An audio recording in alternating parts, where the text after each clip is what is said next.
สองมีความหมายปองของใจเป็นหนึ่งด้วยความหักสุดซึ้งยืนยันว่าสองไม้ปองเป็นคู่ชีวิตทั้งสองบางห่วมเป็นทองแผ่นเดียวของอยู่สัวชีวีโอสูจะอยู่ด้วยกันจนวันแก่เฒ่ายินดีที่มีงานวิวาญาติมิตรลุงตาต่างก็มาทั้งนั้นมาห่วมใจกันสร้างสรรค์ให้ท่านสุขสมคอยท่านทั้งสองจงคงหาไว้ยืนยาวมันคอยท่านทั้งสองอย่าแปรผัน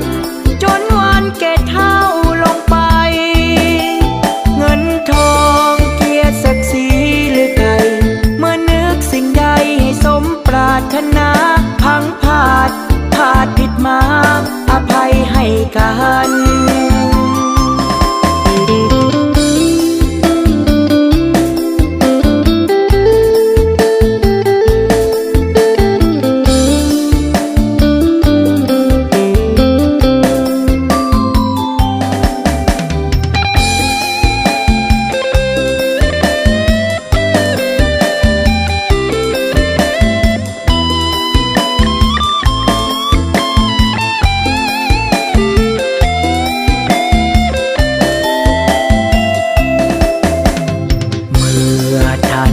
สองมีความหมายปองของใจเป็นหนึ่งด้วยความหักสุดซึ้งยืนยันว่าสองไม้ปองเป็นคู่ชีวิตทั้งสองบางห่วมเป็นทองแผ่นเดียวของอยู่สัวชีวีโอสูจะอยู่ด้วยกันจนวันแก่เฒ่ายินดีที่มีงานวิวาญาติมิตรลุงตาต่างก็มาทั้งนั้นมาห่วมใจกันสร้างสรรค์ให้ท่านสุขสมคอยท่านทั้งสองจงคงหาไว้ยืนยาวมันคอยท่านทั้งสองอย่าแปรผันจนวันแก่เฒ่าลงไปเงินทองเกียรติศักดิ์ศรีหรือไกล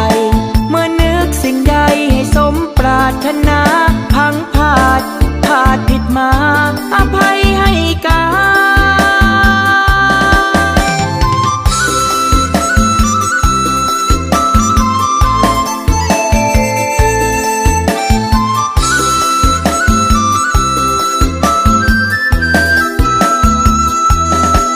เงินทองเกียรติศักดิ์ศรีหรือไกลเมื่อนึกสิ่งใดให้สมปรารถนาพังพลาดผิดมาอภัยให้กันคอยท่านทั้งสอง